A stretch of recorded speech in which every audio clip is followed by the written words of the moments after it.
নমস্কার বন্ধুরা, হিন্দু এপিক চ্যানেলে সবাইকে স্বাগতম। মহাভারত তো আপনারা কম বেশি সবাই পড়েছেন বা জানেন, কিন্তু এই বিশাল মহাকাব্যের যিনি রচয়িতা তার জন্মবৃত্তান্ত সম্পর্কে কি আপনাদের কোনো ধারণা আছে? চলুন মহাভারত সিরিজের এই প্রথম পর্বে আমরা মহাভারতের রচয়িতার জন্ম সম্পর্কে কিছু তথ্য জেনে নিই। গল্পটা শুরু হয় চেদি রাজ্য অর্থাৎ বর্তমানে উত্তরপ্রদেশের জব্বলপুরে উপরিচর নামে কুরু বংশজাত এক রাজা থেকে। ইন্দ্র তাকে সখা গণ্য করে একটি স্ফটিক বিমান এবং বৈজন্তী মালা উপহার দিয়েছিলেন। উপরিচর অগ্রহায়ণ মাসে উৎসব করে ইন্দ্রকে পূজা করেন। পরদিন তিনি গন্ধমাল্য দ্বারা অলঙ্কৃত এবং কুসুম্ভ পুষ্পে রঞ্জিত বস্ত্রে বেষ্টিত করে ইন্দ্রধ্বজ উত্তোলন করেন। উপরিচর ইন্দ্রের এই বিমানে আকাশে বিচরণ করতেন, সেই কারণেই তার এই নাম। তার 5 পুত্র ছিল। তারা বিভিন্ন দেশে রাজবংশ স্থাপন করেন।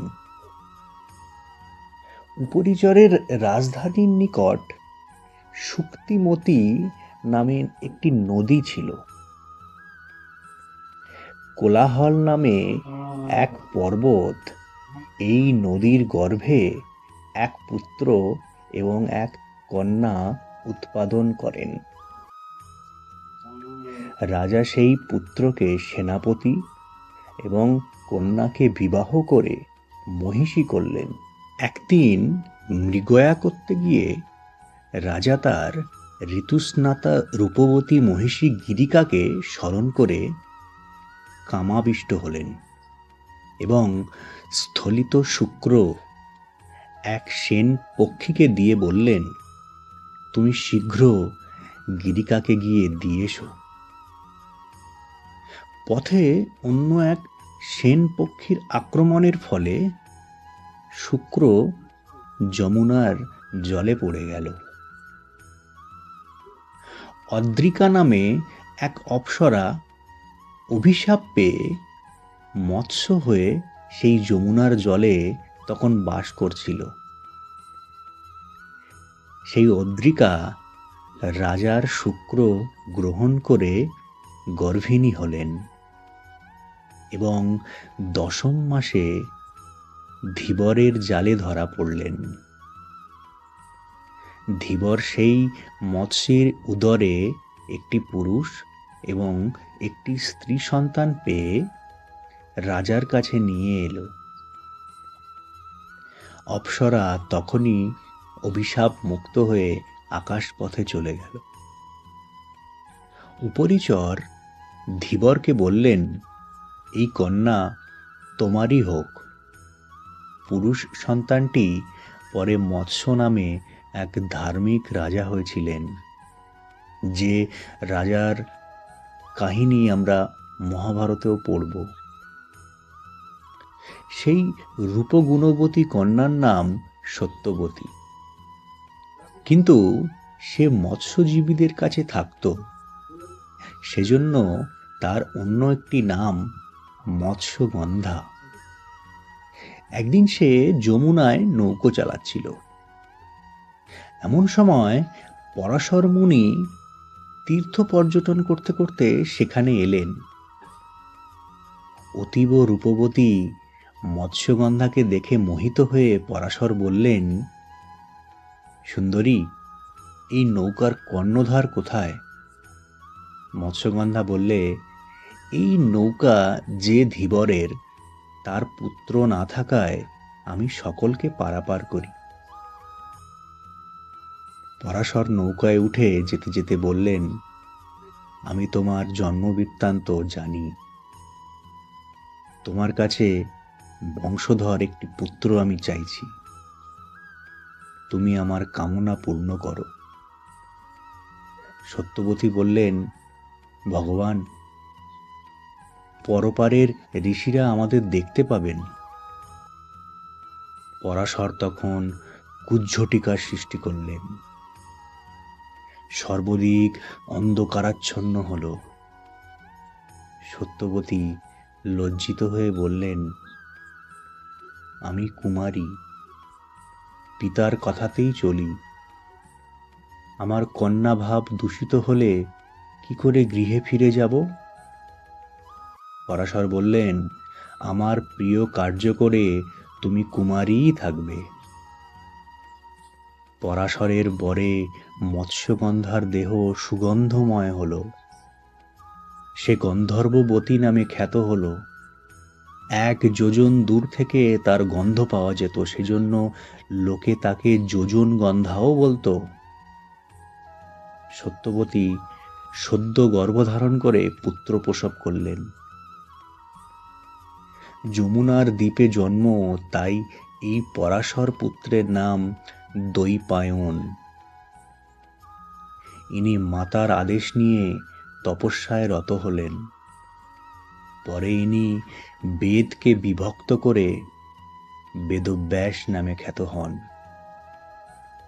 এবং পুত্র শুক ও বৈশম্পায়নকে চতুর্বেদ এবং মহাভারত অধ্যয়ন করান।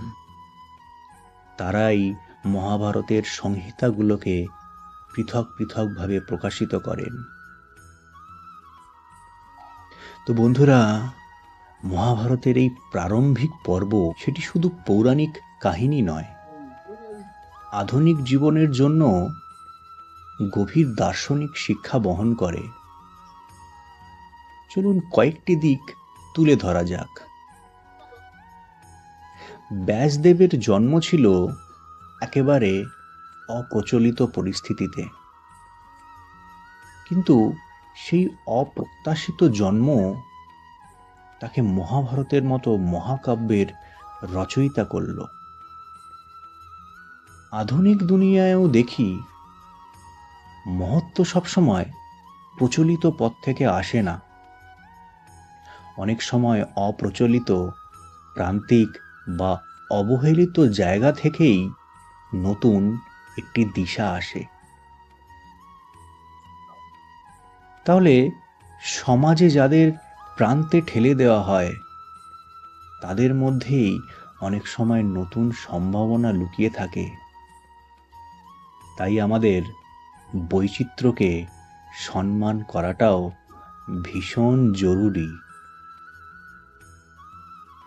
সত্যবতী ছিলেন মৎস্যজীবীর কন্যা, কিন্তু তার অন্তর্নিহিত সৌন্দর্য ও গুণ তাকে মহাভারতের কেন্দ্রীয় চরিত্রে পরিণত করল। আজকের সমাজে জন্ম পরিচয় বা সামাজিক অবস্থান নয়, বরং ব্যক্তিগত গুণ, সততা ও অধ্যবসায়ই আসল পরিচয়। জন্ম, জাতি বা সামাজিক অবস্থান নয়, মানুষের কাজ ও গুণই আসল পরিচয়। আধুনিক সমাজে সমতার অন্তর্ভুক্তি খুবই প্রয়োজন।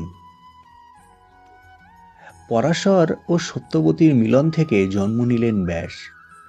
এখানে দেখা যায় ঋষির জ্ঞান ও জননীর সহনশীলতা, এদের দুয়ের মিলেই মহত্বের জন্ম হয়।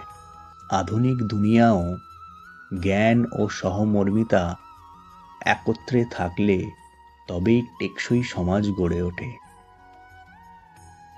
প্রযুক্তি ও জ্ঞান যতই বাড়ুক, মানবিকতা ছাড়া তা অসম্পূর্ণ। ব্যাসের জন্মকাহিনী আমাদের মনে করিয়ে দেয়, জ্ঞান ও সমমর্মিতা একত্রে থাকলে তবেই মহত্ব জন্ম নেয়। পরাশর কুজ্ঝটিকা সৃষ্টি করে চারিদিকে অন্ধকার করলেন, কিন্তু সেই অন্ধকার থেকেই জন্ম নিলেন ব্যাস। আধুনিক জীবনে সংকট, অন্ধকার বা বিপর্যয় অনেক সময় নতুন আলোর জন্ম দেয়। তো জীবনের অন্ধকার সময়গুলোকে ভয় না পেয়ে সেখান থেকেই নতুন সৃষ্টির সম্ভাবনা খুঁজে বের করা উচিত। তো বন্ধুরা, এই ছিল আমাদের মহাভারতের প্রথম পর্বের ব্যাসদেবের জন্মের বৃত্তান্ত। এবং এই শুধু জন্মের বৃত্তান্তই আমাদের এত কিছু সামাজিক শিক্ষা দিয়ে গেল। তো আমরা আগামী দিনে মহাভারতের সমস্ত পর্বগুলিকে পরপর নিয়ে আসব। তো নিশ্চয়ই আমাদের সমাজের জন্য আরও অনেক কিছু শিক্ষা কিভাবে দিচ্ছে মহাভারত, সেটা আমরা জানতে পারবো। ভিডিওটি ভালো লেগে থাকলে লাইক এবং শেয়ার করে অন্যকেও জানার সুযোগ করে দেবেন। এবং এরকম আরও ভিডিও পেতে আমাদের চ্যানেলটি সাবস্ক্রাইব করতে ভুলবেন না। দেখা হবে পরের ভিডিওতে। নমস্কার।